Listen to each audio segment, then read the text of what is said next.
इसका नाम है महासागरीय जल, उसको पढ़ेंगे। इसमें मुख्यतः हम लोग को 3 पढ़ना है ना। इसको 3 सेक्टर में बांट के हम लोग पढ़ेंगे। पहला जो सेक्टर इसका होगा वो है पहले महासागरीय जल को समझना। महासागरीय जल को हम लोग समझेंगे कि महासागरीय जल आखिर होता क्या है। दूसरा, आप लोग सबको पता होगा कि जलीय चक्र के माध्यम जलीय चक्र क्या होता है, हाइड्रोलॉजिकल साइकिल जिसको बोलते हैं। अब जलीय चक्र के बाद इसका दूसरा जो पार्ट है वो है महासागरीय उच्चावच। जैसे हम लोग पृथ्वी तल पे, पृथ्वी के धरातल पे पर्वत, पठार, मैदान, खाई है ना देखते हैं, वैसे ही समुद्री भाग में पाया जाता है। समुद्री भाग में सब कुछ समतल नहीं पाया जाता है, ढाल के आधार पे उसको हम लोग कई भाग में बांटते हैं। और तीसरा है महासागरीय जल की लवणता, है ना। उत्तरी गोलार्ध में लवणता कैसी है, दक्षिणी गोलार्ध में लवणता कैसी है, विषुवत वृत्त से जैसे हम उत्तर की ओर दक्षिण की ओर जाते हैं तो लवणता में क्या अंतर आता है, समुद्र में गहराई के आधार पे लवणता में क्या डिफरेंसेस आते हैं, उसका पढ़ेंगे। 3 भाग में बांट के इस चैप्टर को हम लोग पढ़ेंगे। अब सबसे पहला जो इसका है वो है जलीय चक्र। क्या है?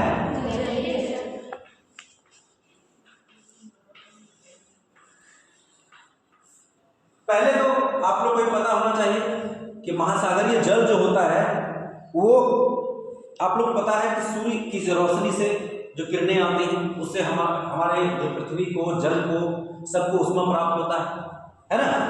और उस उष्मा के माध्यम से वाष्पीकरण होता है।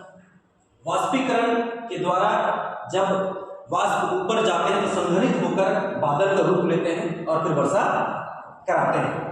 ये एक साइकिल के रूप में रेगुलर चलते रहता है। ये कार्य हमेशा अनवरत गति से चलते रहता है। लेकिन अब जैसा कि हम लोग पहले पढ़े थे कि ये पृथ्वी पे विषुवत वृत्त है, इससे उत्तर की ओर जाइएगा और दक्षिण की ओर जाइएगा तो सूर्य की रोशनी में डिफरेंस पाएगा, है ना।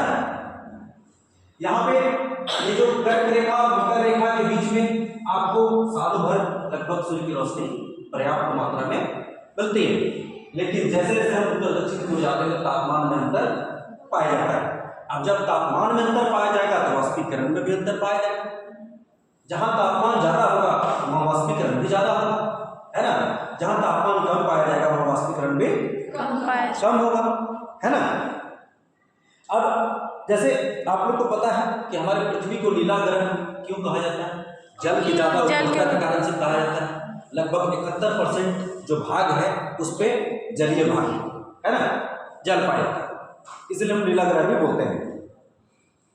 अब जलीय चक्र में आप लोग पता है कि हमारे मानव जीवन कहिए या प्रकृति कहिए, पेड़ पौधे पर पशु जीव जंतु सबके लिए जल का आवश्यकता बहुत ज्यादा है। मतलब हमारे अस्तित्व के लिए जल बहुत ही आवश्यक है।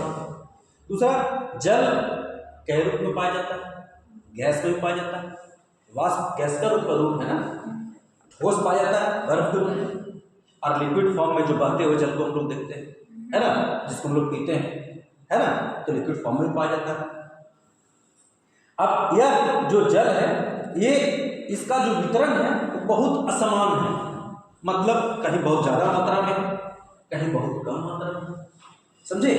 कहीं बहुत ज्यादा प्रचुर मात्रा में उपलब्ध है तो कहीं बहुत सीमित मात्रा में। जैसे आज हम लोग जिस प्रदेश में रह रहे हैं उस प्रदेश में लगभग जो वर्षा का 90% से ज्यादा बारिश होता है मानसून के समय में, है ना।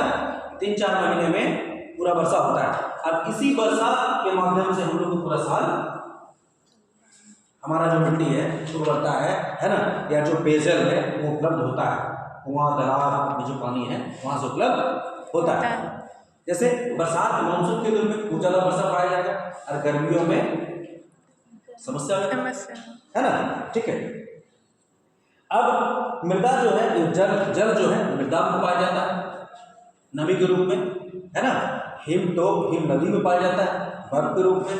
आप लोग अंटार्कटिका, आर्कटिक जो सुने होंगे, जो उत्तरी गोलार्ध के सबसे टॉप में और दक्षिणी गोलार्ध के यहाँ पाए जाते हैं। यहाँ आपका आर्कटिक ओशन है, यहाँ अंटार्कटिक ओशन है ना, ठीक है।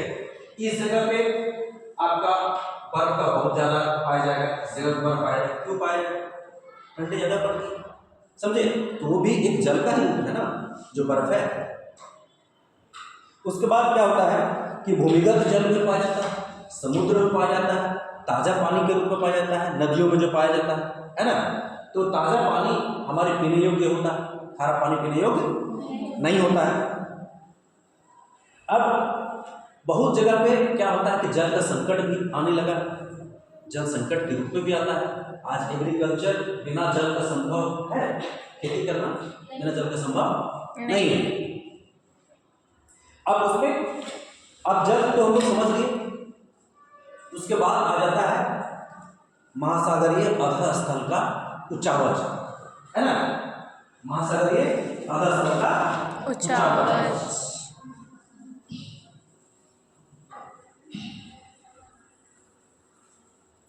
जिसको ओशन रिलीज के नाम से हम लोग जानते हैं। जैसे आज ये भाग है ना, अब यहां से मान लो ये ऐसे आता है। अब मान लो ये स्थल भाग समुद्र स्टार्ट होता है, इसको हम लोग कई भाग में बांटते हैं। जैसे तुरंत कहीं कहीं तो तुरंत ढाल मिलेगा, बहुत अंतर पाया जाता है। कहीं कहीं बहुत विस्तृत क्षेत्र में तट पाया जाएगा, सोलहवां तट बोलते हैं हम लोग। पानी आएगा ज्वार के द्वारा और चला जाएगा, है ना। जैसे समुद्र के किनारे जो लोग गए होंगे वो देखते होंगे जल प्रतिदिन आगे पीछे होते रहता है। तो हम लोग अगर उसमें नहाने के लिए जाते हैं, बहुत जगह बहुत ढाल कम पाया जाएगा, आप आराम से जा सकते हैं। बहुत जगह बहुत तीव्र ढाल होगा, है ना। अब इसमें जो निमग्न तट बोलते हैं, तट के बाद ढाल स्टार्ट होता है, ढाल के बाद सागरीय मैदान होता है, सागरीय मैदान के बाद हम लोग कहीं कहीं खाइयाँ पाते हैं। विश्व की सबसे गहरी समुद्री खाई कौन सी, जिसको गर्द बोलते हैं हम लोग? मरियाना गर्द, मरियाना गर्द जो प्रशांत महासागर में पाया जाता है। आप लोग को पता होगा कि विश्व को 5 प्रमुख जो महासागरों में विभाजित किया गया है ना। हम आशा करते हैं सबको उसका नाम भी पता होगा, ठीक है। महासागर का जो बेसिन है और उसका जो भू आकृति है, उसका सीमांकन करना भी कठिन है, समझे, क्योंकि इनका विस्तार सब जगह एक समान नहीं है। वहाँ की भू आकृति प्रक्रियाओं के माध्यम से उनमें बहुत ज़्यादा अंतर पाया जाता है। अब जैसे कि प्रशांत, अटलांटिक, आर्कटिक, है ना। अब महासागर, हिंद महासागर के नाम सुने होंगे। अब हर महासागर में मान लीजिए किसी में ढाल जो सेल्फ है, कगार है, ये कहीं 3 किलोमीटर है, हो सकता है कहीं 30 किलोमीटर, कहीं 300 किलोमीटर, है ना, ठीक है। कहीं ढाल 30 किलोमीटर है, कहीं हो सकता है 200 किलोमीटर। सब जगह एक समान नहीं है ना। कहीं गर्भ बहुत ज्यादा गहरा है किसी समुद्र में, किसी में थोड़ा सा कम गहरा है, संख्या में भी अंतर है, सब जगह संख्या एक समान नहीं है।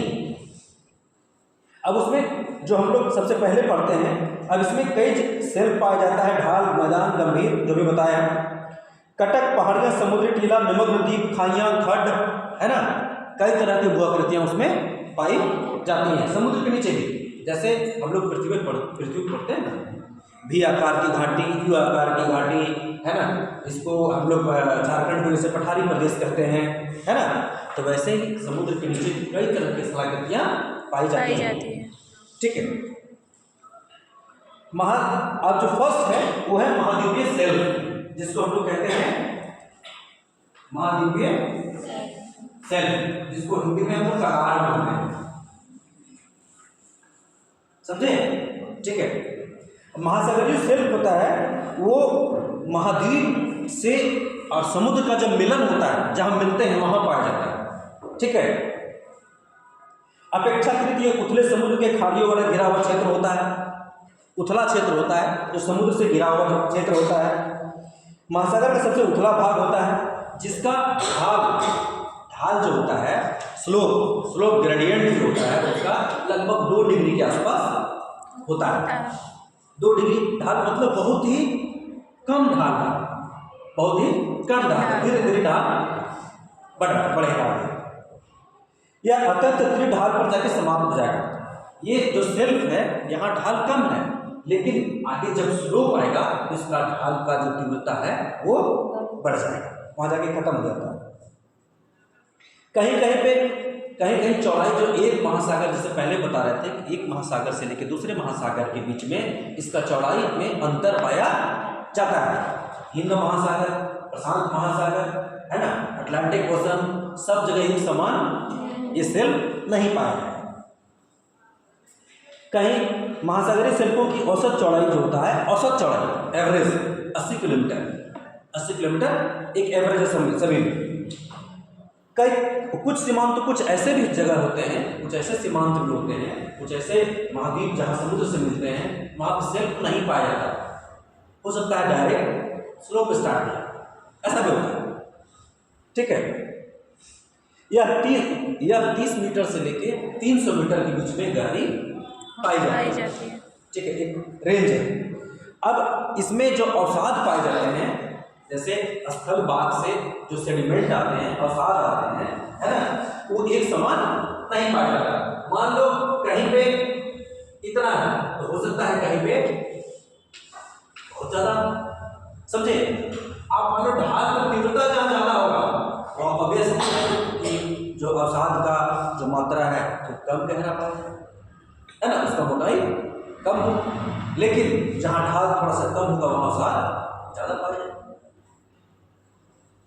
महाद्वीपीय दूसरा है कि नदी, हिमनदी, पवन द्वारा जो यहाँ लाए जाते हैं, है ना, अवसाद उसी पर डिपेंड करता है, उनकी प्रकृति पर भी निर्भर करता है कि कैसा ला रहे हैं, क्या कर रहे हैं। महाद्वीपीय जो सेल्फों पे जीवाश्म ईंधन इन्हीं से पाया जाता है, इन्हीं अवसाद के जमा होते रहने से, है ना। अगर ज़्यादा मोटे जमा हो गए तो वहीं पे जीवाश्म ईंधन का पाया जाना संभव होता है। ठीक है, में दूसरा है आपका महाद्वीपीय ढाल। महाद्वीपीय मान लीजिए अगर उसका ढाल इस तरह का था, है ना, जो 2 डिग्री है, इसका ढाल इससे ढाल क्यों होता है ज्यादा है। अब महाद्वीपीय ढाल जो होता है, महाद्वीपीय बेसिन और महाद्वीपीय सेल्फ को आपस में कनेक्ट करता है, जोड़ता है। तीव्र ढाल में परिवर्तित होता है। ढाल यहाँ 2 से 5, यहाँ ढाल था 2, यहाँ है 2 से 5 डिग्री, समझे। इस ढाल पे क्या होता है, तीव्र ढाल परिवर्तित हो जाती है। गहराई 200 मीटर से लेकर 3000 मीटर तक पाया जाता है। ढाल का किनारा महाद्वीपों की समाप्ति को इंगित करता है, मतलब ढाल का जो किनारा है वो महाद्वीप वहां खत्म हो रहे हैं, समझ गए। अब यहाँ डायरेक्ट सिर्फ और सिर्फ समुद्र का भाग स्टार्ट हो रहा है। इसी प्रदेश में आपको कैनियन और खाइयां दिखाई देगी। इसी प्रदेश में कैनियन जो डीप गड्ढे हैं, बहुत ज्यादा खाई हैं, वो भी दिखेंगे आप। अगला जो होता है गंभीर सागरीय मैदान। मान लीजिए एक खंड के बाद एक मैदान है जो लगभग एक समान सपाट गति में, सपाट ढाल में, वहाँ ढाल बहुत ज़्यादा तीव्र नहीं है, जैसा नाम से भी समझ में आ रहा है। अब मंद ढाल वाले होते हैं जो सबसे चिकने, सबसे सपाट होते हैं, 3000 से लेकर 6000 मीटर के बीच में होते हैं। इसमें महीन अवसाद वाले कण पाए जाते हैं, मृत्तिका पाए जाते हैं।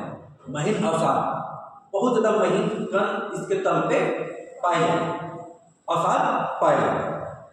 कुछ जगहों पे महासागरीय गर्त भी पाए जाते हैं, है ना, जो इसका जो लास्ट स्थल रूप है वो महासागरीय गर्त। ये महासागरीय गर्त सबसे गहरे खंड होते हैं, जैसा कि पहले बताया था कि विश्व का सबसे पहले जो गहरा जो गर्त है वो मरियाना गर्त है, जो प्रशांत महासागर में है।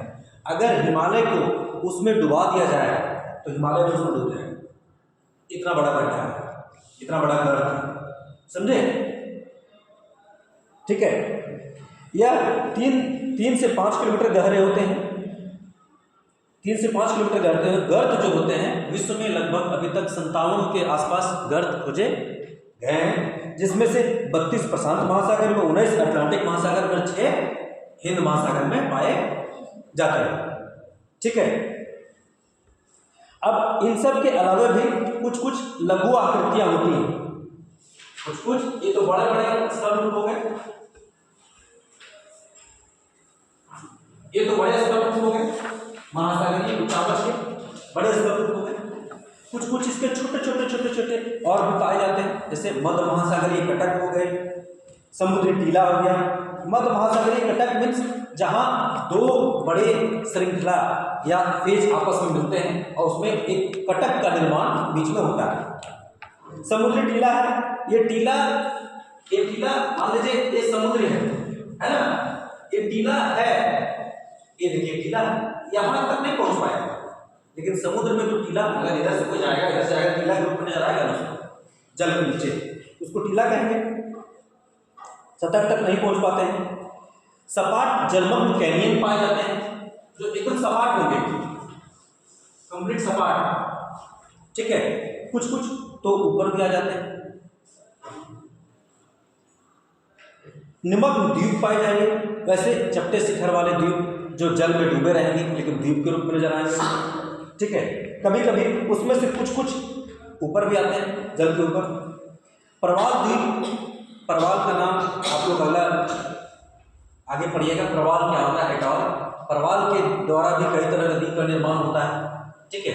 जो मूंगा चट्टान आपको नाम सुने होंगे, है ना, उससे प्रवाल द्वीप का भी निर्माण होता है। वो प्रवाल द्वीप खारे पानी में एक निश्चित तापमान के उपस्थिति में उनका जन्म होता है। ठीक है। वो भी द्वीपों का निर्माण करते हैं, उसको भी हम लोग प्रवाल द्वीप कहते हैं। ठीक है।